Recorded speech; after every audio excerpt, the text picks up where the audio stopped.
Well, good morning, good afternoon, good evening to everyone who is joining today's conference. Welcome to the panel on the role for business in addressing conflict and shaping peace. My name is Christina Bache. I am chair of the Prime Working Group on Business for Peace. I'd like to make a few comments about the topic of our panel and our working group before turning it over to our panelists. Three of us will present, and I understand that 45 minutes is not much time, but I hope we will give you a glimpse of our research interests. And of course, you're always welcome to get in touch with us after the end of the panel to continue the conversation. So if we could kindly begin, there is growing recognition among scholars, policymakers, the private sector, consumers, and civil society that business has the potential to shape the conditions that determine whether instability and fragility will evolve into a durable peace or result in an uptick in violence and even armed conflict. Within this recognition, our working group on Business for Peace was founded by Robert McNulty from Bentley College and John Katsos from American University in Sharjah in 2014. We aim to support and highlight scholarly research, transform business and management education, and further the conversation among stakeholders on how businesses can address conflict dynamics and shape the conditions that lead to sustainable peace through their core operations. So going beyond social investment and corporate social responsibility activities. We take a broad and multidimensional approach to peace, where we are not only concerned about the absence of the threat of physical and direct violence, but also the absence of structural violence, such as inequality and inequity. So please feel free to reach out if you're interested in joining our working group, or if you know of any work or particular initiatives that we should promote or know more about. Well, I'd like to now pivot to the central part of our panel. Here you will see on the slide that we have three guest speakers. I myself will kick us off, followed by Dr. Kolieb from RMIT's Business and Human Rights Center, who I'm also happy to say presented his work alongside his colleague Flav Kornadi from the Australian Red Cross. And I'll share the link to the recording of their webinar here in the chat. And then we'll wrap up with Professor Singh from the Center for Peace and Justice. Each of us will talk about the role of business in shaping conflict dynamics to promote sustainable peace and the particular element of business and management education supporting that effort. My thoughts will mainly focus on how business and management education can prepare students to understand the potential connections between business and peace, and how responsible business practices can particularly strengthen gender equality and women's economic inclusion, which are both associated with more peaceful and stable societies. Well, the teaching of peace, conflict management, and human security perspectives is mainly taught by academics situated in political science, international relations, and the humanities, limiting the chances of their dissemination beyond students who decide to either acquire a degree or enroll in courses in those fields. And as a result, students who choose to study an MBA or a master's in finance will likely learn little about critical peace and security concepts unless they've been introduced to them in their undergraduate programs. However, how we define and analyze peace and security is critical to understanding the context in which we operate and devise positive ways to engage in communities.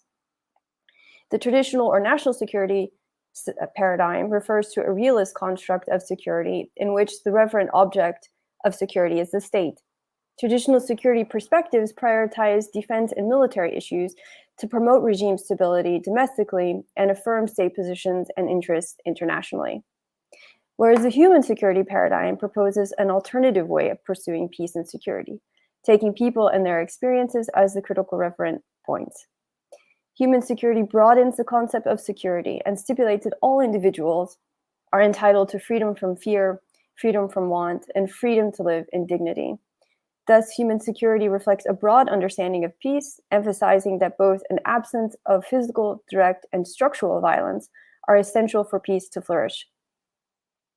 The recent Russian invasion of Ukraine not only presents serious human rights challenges and obligations for businesses, but it highlights the urgency for business and management schools to weave in critical viewpoints about peace and security so that students can gain a deeper understanding of the potential impacts that business has on peace and security in fragile and conflict-affected environments. And now I'd like to transition to my specific research on how women's economic inclusion is a means to deepening their meaningful participation in peace and transition processes. This year, we celebrate the 22nd anniversary of the United Nations Global Compact and the United Nations Security Council Resolution 1325, which established the Women, Peace, and Security Agenda.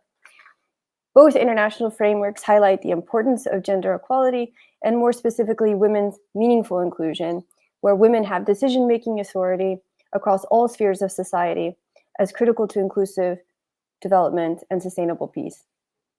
One aspect of the Women, Peace, and Security Agenda, that of women's economic inclusion, has not garnered as much attention as others, such as recruiting women into the armed services or preventing sexual and gender-based violence. Yet financial inclusion is critical to ensuring women's meaningful participation in peace and transition processes. It is also essential to broadening women's participation from diverse socioeconomic, political, and religious backgrounds, recognizing the intersectionality of identity and experiences of women. Businesses can increase the chances of women experiencing greater economic inclusion, especially by easing transition to the labor market and improving job retention. The recent report, as you can see on the screen, called The Nexus of Business and the Women, Peace and Security Agenda, which was published by the United Nations Global Compact Network UK, explores business's vital role in making that a reality. It presents practical examples of how companies can bolster women's economic inclusion and increase their prospects to participate meaningfully across society, including by organizing transparent hiring practices, offering fair and equal wage standards, ensuring a fair division of labor, providing a safe and inclusive working environment that considers women's needs, and upholding zero-tolerance policies against harassment. However, even with the private sector moving towards more concerted efforts to adopt inclusive business practices, structural inequalities remain entrenched, diminishing women's voice and agency. Globally, women earn less, hold less secure jobs, and are more likely to be employed in the informal sector, restricting their access to decent and dignified work, social protection, resources, savings, and capital. Women comprise the majority of single-parent households and perform the majority of unpaid work, adding enormous pressure and responsibilities, which we have seen increasingly compounded during the COVID-19 pandemic. Entrenched cultural biases, archaic civil registration systems, and discrepancies between national laws protecting women, including sexual and reproductive health and rights, and the enforcement of those laws profoundly hinder women's rights and their active participation in decision-making at all levels of society, from the household to financial institutions. In the end, strengthening the nexus of business and the Women, Peace, and Security Agenda will require a concerted effort by stakeholders, including business and management schools, to instill the principles of inclusion, justice, and equity, all elements of critical peace and security perspectives, into their core curriculums. So that is me in a nutshell, and I'm very happy to turn it over to our next guest speaker, Dr. Professor Kolieb, Peace and Conflict Theme Lead from RMIT's Business and Human Rights Center. And as I mentioned, he recently presented his work along with his colleague Flav Kornati from the Australian Red Cross on corporate responsibility and IHL, and I'm happy to share the link to that recording in the chat. Professor Kolieb, if I could go ahead and turn the table over to you. Thank you, Dr. Bache. Thank you for that introduction, Christina, and thank you very much for the invitation to be part of this spectacular event. I hope you can all hear me and see me. Permit me at the outset of my remarks, I wish to acknowledge the Wurundjeri people of the Kulin Nations as the traditional owners of the unceded land on which I sit currently and where my university stands. I pay my respects to their elders and indeed elders of all First Nations peoples from around the world, of all the lands in which we are meeting upon today, both past, present, and emerging. A little disclaimer too, I think is appropriate at the outset. I'm not a business professor. I don't teach business. I'm a law professor. I teach and research international law and human rights. So why am I here, I hear you ask? Well, before you flick to another session, you're in the right place. A big focus of my research over the last decade or so, and activities has been about achieving responsible business in conflict zones, and indeed, how can the private sector contribute to building peace? Um, that's why I'm here, and we'll talk a little bit about a current project I'm working on with Australian Red Cross. The other, I think, interest I have in this, and from an institutional perspective, why I'm really excited to be part of this panel and this event, is that my law school is actually co-located with our business school. We're in the College of Business and Law here at RMIT, and uh, I'm really proud to say that we are the first law school in Australia to have a compulsory business and human rights course as a core course in our law degree here, which is also a compulsory course in the new social impact major of our flagship Bachelor of Business. So we're going to have business students and law students talking business and human rights, which I think is a super exciting development. Okay, so I've only got a handful of minutes to share with you what I think of, and forgive me for being a little provocative, an often overlooked element of responsible management education. What it means to be a responsible business, particularly in conflict zones, in wartime. And I think, recent tragic events that are still ongoing in Ukraine and the corporate response to it have certainly brought into stark relief some of the responsibilities and roles that business can have in conflict zones. And whilst the answer to the question that some might have of what should a responsible business do in conflict zones might simply be an ethical business, or respect human rights, or adopt the SDGs, in my opinion, I'd like to suggest that there's something more to it. Um, I'd like to suggest that being a responsible business in conflict affected area, one that is contributing to peace, and whether is one that is respecting and adhering to international humanitarian law. So whether or not you're a company with direct operations in a conflict zone, or whether or not there's finance or investments, or customers or supply chains that run through conflict affected areas, my pitch to you all is that international humanitarian law, alongside human rights and sustainability values, need to be embedded in a responsible business. The corollary of that is it needs to be embedded in responsible management education. So, on that note, let me show you a little teaser of one of the educational resources we've developed. Over to you, Matt. Take on the role of CEO of a multinational company in this interactive scenario brought to you by Australian Red Cross and RMIT University. The increasing number of conflicts around the world and the expansion of global markets and supply chains into these complex environments has created a real and present concern for the private sector.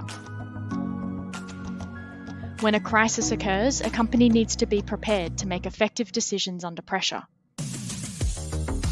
In places experiencing armed conflict and war, companies have a responsibility to ensure they understand and uphold the fundamental laws of war. This short course is designed to prepare future business leaders to tackle the unique challenges that arise under international humanitarian law in conflict zones. We start our bulletin with breaking news. Is it more than a human rights violation? Somebody started shooting. We don't know if it was the BAF or our private security. In this interactive experience, you will be confronted with challenging questions that could impact the fate of your business, your staff, and the local community. You'll gain access to tools and frameworks that can help shape corporate policy and practice, and you'll learn from experts, consult with a team, and discover how international humanitarian law can help you navigate a crisis. Prepare yourself to be the leader the business world needs. It's up to you, CEO.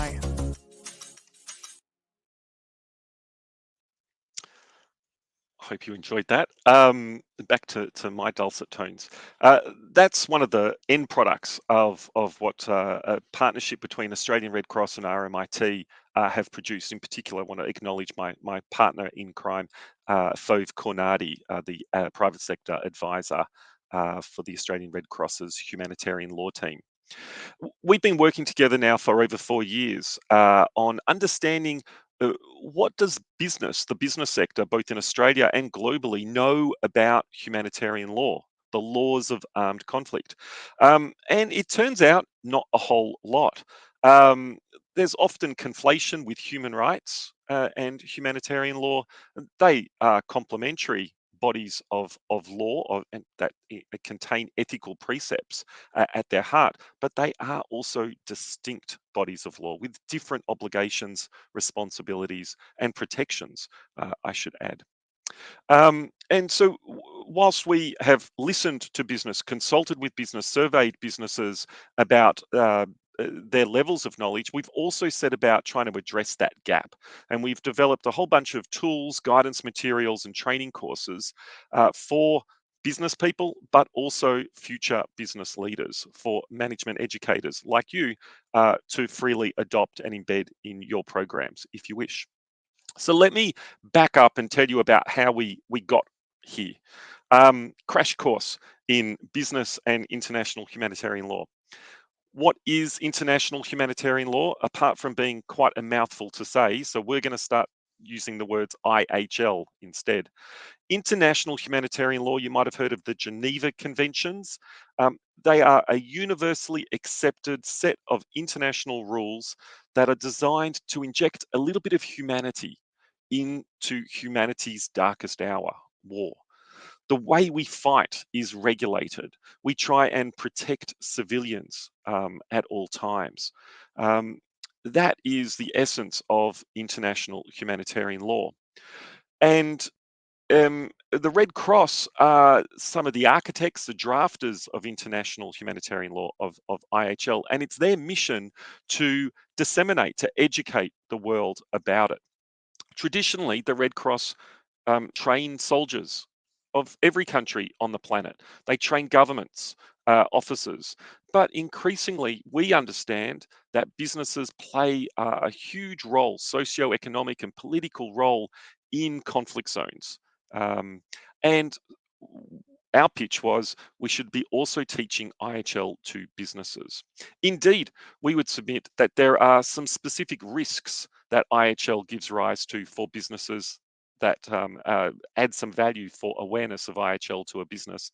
Legal, operational, financial, and reputational risks to businesses arising from IHL as opposed to the SDGs or human rights law. Importantly, IHL also provides protections to companies doing business in conflict zones. And that's really important too. So if you are a civilian company, you are protected from being targeted under international humanitarian law. Unlike human rights law, international humanitarian law places responsibility on all actors, whether or not you're government, military, or a private company. If you're closely linked to an armed conflict, you have responsibilities to uphold and protect international humanitarian law. Human rights law, companies just should respect human rights law. There's no legal obligations. I mentioned risks of non-compliance amongst businesses to international humanitarian law, and this is a slide. This is a slide where that often pricks the ears up of people that we speak to in corporate boardrooms. You can be prosecuted for war crimes. There are multiple pathways by which companies can be held accountable for committing IHL abuses. For example, right now, there is a company called Lundin Oil in Sweden that is being prosecuted by Swedish authorities for committing war crimes in Sudan. BNP Paribas, one of the largest French banks. We're all enjoying the French Open tennis at the moment. Their logos are at the back of the court in Roland Garros. Well, they are currently being investigated by French authorities for war crimes in Sudan as well. The allegation being that they were the financiers of Omar al-Bashir's regime during the genocide in Darfur, amongst other atrocities. So these are real risks that businesses should be aware of. Yet despite that, when you have a look at the business and human rights or the ESG conversation and publications and toolkits and syllabi that are out there on these topics, international humanitarian law, IHL, barely gets a look in. The UN Guiding Principles on Business and Human Rights absolutely states that a company should respect the standards of IHL, but that's usually the extent of it in terms of how much these global governance instruments and related teaching instruments delve into a business's IHL obligations, and how should a business that wants to respect international humanitarian law, how should they go about doing so? So we're not one to just identify a gap and then leave it at that. What we have done is try and fill that gap with resources for businesses. So there is a layperson's guide to the rights, risks, and responsibilities of businesses in armed conflict. And we've also developed a 7 indicators of corporate best practice in international humanitarian law, a way to implement your respect as a business for international humanitarian law. 7 steps. It's also a nice health check that you can provide to a business to conduct. Are you answering all these questions in all these 7 segments of our circle with a positive affirmative yes? If not, maybe we can improve. So those are resources that we have distributed globally to businesses. But in terms of business education, we've also developed a whole bunch of training materials and syllabus and an educator's supplement as well, that are all available on the Business and IHL Hub of Australian Red Cross, including that wonderful module called War, Law and Business that we developed last year during COVID, actually. It's an interactive online simulation where business students, law students, or any discipline of students, including maybe professionals too, have already played it, can become CEOs of their fictitious company and work through a crisis situation in a conflict zone and figure out how to manage that for the betterment of the community and the company. In closing, businesses are increasing their respect and looking at how to be more responsible in conflict affected areas. Part of the answer to that needs to be a respect for IHL, international humanitarian law. Let's start with educating present and future business leaders about IHL. Those are my contact details. Thank you very much for listening, and please get in touch if I have tickled your fancy. All of these resources are free and accessible to all. Thank you so much, Jonathan. I understand and can appreciate that it's very difficult to present your research and your work in such a short, compressed time frame. Thank you, Christina. Thank you. Thank you so much, Jonathan, again, for your presentation, and can appreciate the challenges of keeping your research interest in your professional work in such a short time frame. If we can kindly turn it over to Professor Singh, who is the chair at the Center for Peace and Justice, XLRI, Jamshedpur. Professor Singh, if you could go ahead and kick off. Thank you very much, Christina, for that introduction. Christina and Jonathan, they have opened up various aspects to this topic, and I would be dealing with certain other aspects which makes some sense for businesses and peace. So with great happiness in my heart, I deeply thank PRME Global Forum for initiating a discussion around such an important topic. I thank them for having me here to present my views, and I also thank the learned audience who shall surely contribute to taking this idea forward. So when we talk of responsible management education, we set ourselves to some task. And the task is the task of fathoming the future, implications of such approaches that we devise, and the task also of critically reviewing our current indulgences with the subject, with the practices. I'm sure not all of them have been fruitful, nor can we say that they have been efforts in vain. There are lessons to learn and interventions to make. And the challenge is that the solutions are plural, contested, and yet are very ambitious. So peace has a very important role to play in business, and business has a very important role to play in peace. So how do we proceed then? We need to set the tone, tenor, and texture of management education to address these concerns from an integrative perspective and work towards rooting out issues that have kept us at loggerheads with various stakeholders. Now, this is the conflict part. The answer may present a very complex set of possibilities, or some of which may seem workable, and others may just look very utopian. And they would say, no, you're talking about these things, it's just not possible. But we need to make a start. And why? Because we saw during the pandemic, with all its shutdown effect, which adversely affected businesses and business models, and we were just not prepared to handle the outcomes. Businesses also felt the pinch of regulations by state parties. Well, of course, they were eager to control the pandemic, the disease. But what happened on the business side? Contracts that were signed with intent of fulfillment were frustrated, and companies were taking to force majeure protections before courts.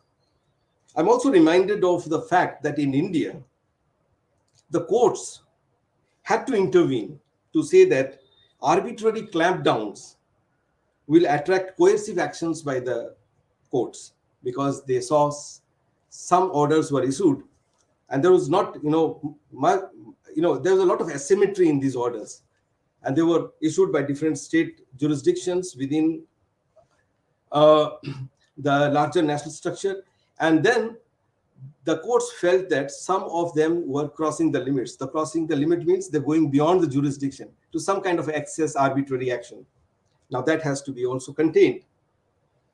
So therefore, in the absence of a well thought out policy or law that preempts these kind of catastrophic events and their effects, state systems and businesses are bound to experience temporary and long-term adverse effect. More recently, we have also seen that the workplace has changed, and neither the companies nor the state was able to churn out any ready solutions in a time-bound manner. For businesses, time is important, very critical. If there are delays, you know what you're losing. So it was a complete collapse of the controls. Unfortunately, we were all caught unawares. And this, dear friends, was a global phenomenon. And it made us all feel very helpless. The other aspect, though a very empowering tool, now this is another aspect which became very important. The other aspect, that though an empowering tool, became a tool of hegemony later, and of course control, was the use and access to technology, including internet. The cyberspace created inequities, as misinformation and disinformation created greater commotion amongst those who had access and those who did not. And who were these people who did not have access? The marginalized, vulnerable categories, the communities living on the margins, on the periphery, mostly in the third world. The big tech was prepared to benefit from the lockdowns, but the medium and small businesses suffered. This was evident in the governance structures also. States with advanced tech bases fared better than those who were poor in resources. Similarly, the most important stakeholders for business and government structures, the people who are also the end product users and consumers, also face the heat of deprivation and powerlessness, especially the poor and marginalized indigenous and tribal people. Now, this was happening everywhere. It was not that it was happening in one part of the world, it was happening everywhere. It was a transnational thing of transnational occurrence. Businesses had no clue it would unfold with such magnitude. How does businesses address these concerns in future? The solution must therefore integrate people's voices. And I think Jonathan made a very important point on that. And Christina made a critical remark. Well, she was integrating these concerns with the woman. Now, the solution must integrate voices, people's voices, into business models. Without this, the way forward will lead to inequitable outcomes. Some of them can be gagging the minority voices, depriving them of access to various kinds of resources, and would ultimately mean denial of justice. Now, this is not good for people. This is not good for business. We must root this conflict out. And how can you root this conflict? Now, if you root this conflict out, you need to reconcile. So there must be some reconciliation. Peace must also secure justice. Without justice, there is no peace, neither elsewhere nor in business. It is here that we must turn to human rights perspective of doing business. Now, human rights become very important here. We must work towards achieving more cooperation, harmony, and working synergies to understand and apply the working of coalitions across political, social, religious, and economic boundaries. If you ask me for an example, how do we achieve this? Let me tell you, a good approach is to abandon jurisdiction-based, localized, and compliance-driven business models and replace them with global or transnational models applied equally, irrespective of jurisdiction-based incentives. What does this mean? Like if you get some incentives, if businesses get incentives in certain jurisdictions, they would say, oh, we can just not, we can temper our policies a little bit to get the best benefit out of this. We have to abandon this approach. We have to apply these normative structures equitably across jurisdictions. In any case, businesses will be compelled to do this after a decade or so, driven by state-controlled legal structures. So why not do it right now? So businesses can take this step forward. You have to make policies within the company governance structures, whether dealing with conflicts and dispute resolution or disciplinary matters, or more importantly, the designing of products and services. Now, you have to do this from a people-centric approach, and that is integrating community voices. We at XLRI, we do something. What do we do at XLRI Jamshedpur? We send our students, our business students, for a village immersion program to make them connect with the communities around them. Learn from them, listen to their voices and concerns. Now, when such students join businesses, they will not feel out of place with the people around them. Their business models will be more integrative of stakeholder concerns. This will also take care of compliances and legal requirements and keep them relevant to the communities as well. Christina made a very interesting point on this. And I think this is where we need to create a more balanced approach and integrate them with our curriculum and syllabus. I'll give you one example. There's section 166 of the Companies Act 2013 that was enacted in India. It has made the director of a company responsible, legally speaking, to the company, to its employees, shareholders, community, and the environment. Now, if he doesn't do that, there's a penal provision for punishment. Such is the comprehensive sweep of responsibilities cast on business leaders. This is only going to get tighter by the day. So it's time to wake up and work. Why not do it from our own side? Now, businesses should work towards fair conflict resolution mechanisms and invest their CSR into study. Now, CSR is not a spending. Treat it as an investment. It's going to give you good return because you're investing into peace. CSR into study, research, and promoting such initiatives so that lasting peace can be established within the corporate policy and training.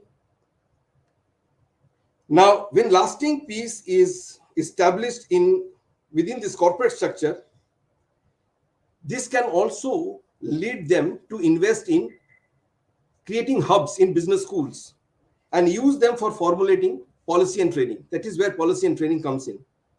Consequently, with these kind of approaches, you can also see that arbitration and international arbitration in specific will become accessible and inexpensive. We need more alternate dispute resolution to release the burden of business litigation on state-mandated, quasi-judicial and judicial structures. This is what I think and I feel enables businesses to create lasting peace. And dear friends, this is the way forward.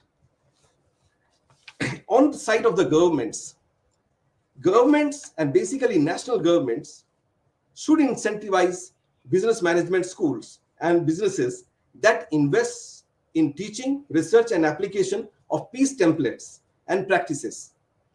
This would create intercorporate and intra-corporate promotion of peace and reduction of conflict, thereby enhancing better synergy between business units and regulators. Spending on peace will certainly ensure better returns, dear friends. This is encouraging news for business.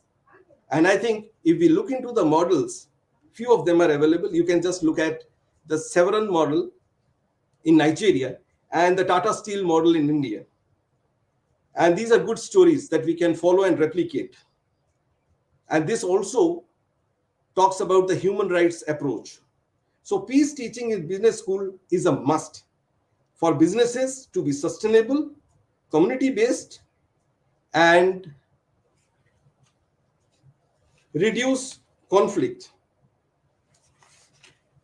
I would like to end with Robert Fulghum's quote on peace.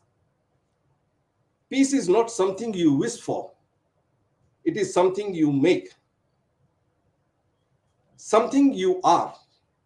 Something you do. And something you give away. And I think this is the lesson businesses have to learn and take forward. Thank you very much for your patience, and thank you very much for listening to me. Thank you very much. Fantastic. Thank you so much, Professor Singh, for your comments and for sharing your work with us. We have about 5 minutes for Q&A. We understand that that is not a lot of time, so we'd ask our producer, Matt, to kindly inquire with the audience if they have any questions or comments. Feel free to introduce yourself. And for the sake of time, maybe I can go ahead and kick us off with one question, and maybe Professor Singh and Professor Kolieb, if I could ask you to include any brief closing remarks that you may have. I'm particularly curious about how we can encourage businesses to integrate communities and their concerns into sustainable business models. Maybe that one for Professor Singh. And for Professor Kolieb, what do you think businesses can do to improve their awareness of IHL and not just human rights law? And what is the B school element in that? Maybe Professor Singh, if you'd like to kick us off. Oh, thank you, Christina. Thank you. That's a wonderful question. And I think it's important for businesses to integrate communities because it makes businesses relevant and it also gives communities a chance to develop. So it's a good development model. It's a good business development model. Now, if you look into land acquisition anywhere in the world, you will find land acquisition is something which becomes a big problem for the corporates, including now for governments using land for public purpose. And we have seen that much of the legislation that comes up and in different parts is now trying to integrate these concerns. And when you integrate these concerns, you have less of resistance. And if you have less of resistance and more of cooperation from the communities in which you do businesses, they are happy. They feel that this business model is making their lives better. So they tend to cooperate with you rather than taking up armed resistance, sometimes going to the extent of armed conflicts for longer period of time.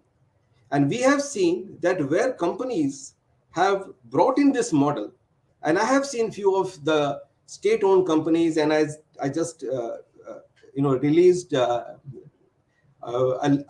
few names. One of them was Tata Steel. And if you look at NTPC in India, you look at Tata Steel, you look at some of the government corporations, they are now integrating this approach. They're taking communities, and they're taking communities before even bringing in the rehabilitation and resettlement plans. So before any involuntary displacement, they're talking to these communities. And wherever they have talked to the communities, they have taken them on board. They have taken them on board in the rehabilitation colony setup, in designing the rehabilitation package for them. There is less of resistance, and these communities have done much for the businesses around which they live. So I think integrating the communities is a must, and it is also a fair, just, and reasonable way of doing businesses. And this works well on equities as well, I think. So this is very important to generally Thank you, integrate Professor the Singh. communities. Yes. Thank you, Pardon. We're literally on the final two minutes. This is a race to the finish. Professor Kolieb.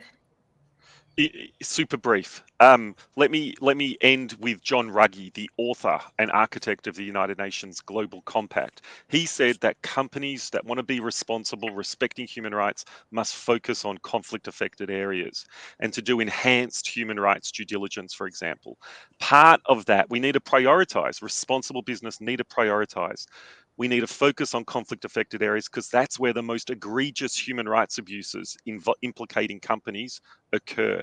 Part of that is educating about law. Peace without justice is no peace, said Dr. Singh. I agree. There is no peace without law either, human rights law and international humanitarian law. Thank you so much. Thank you so much for joining our panel. Please join our working group for future webinars where we showcase our guest speakers for a bit longer. The Business for Peace space may appear to be a complicated one, although it is a very important one. And again, as we can see, armed conflict is not going away. On the contrary, we can see that state aggression is actually mounting. And so it is our responsibility to understand how business can address conflict dynamics in a way that leads to sustainable peace and inclusive development. Again, thank you so much for joining. We hope you have a great rest of the day and enjoy the next panel. Take care.